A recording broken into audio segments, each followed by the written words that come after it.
watch out sa bandang right, baka may biglang lumabas. So ang dami dyan na pedestrian kasi school zone to. Bumagal bago dumating ng school zone. Sige, takbong 20 kilometers below. Pag may tatawid, patawirin kasi karapatan nila yan. Okay, diretso lang, focus sa lane, wag sa kasalubong.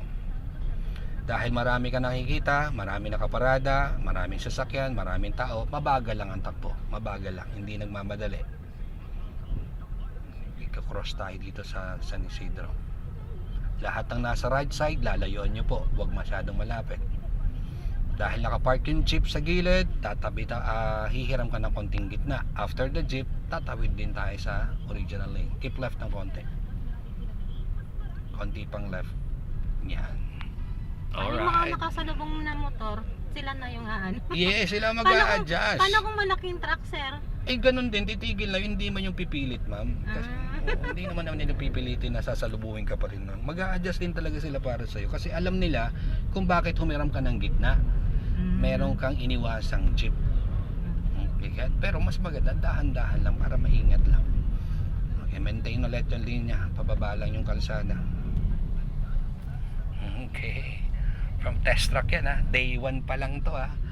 Simula sa test track, ngayon nasa public road na kami. Sabi pati ni ma'am, hindi daw niya na maintain. Ayan o, maintain o. Oh, tama naman yung linya eh. Hindi niya napapansin na maintain niya.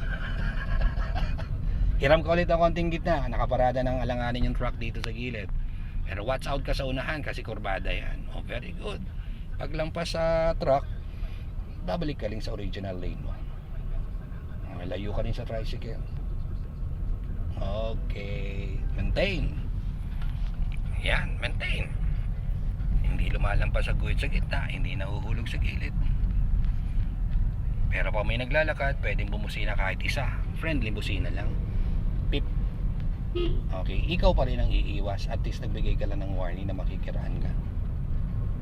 Very light lang sa gas pedal ha. Pababa lang naman to. Pababa lang yan. Mabilisan lang tingin sa mga salamin para malaman natin yung sitwasyon naman sa likuran. Sundan na yung kurbadang yan kung saan papunta. Huwag ka lang lalampas sa guhit sa gilid, malalaglag ka na. Oh, yun yung naglag. Yun yung naglag. Pati na lang may simento. Kasi dapat hindi tayo nahuhulog. Oh, iwasan mo si ate. Hindi naman yung tatabi. Yun, malayo pa lang pinagpaplanuhan kung anong meron sa unahan. So dapat babantayan mo rin talaga yung right side. Okay.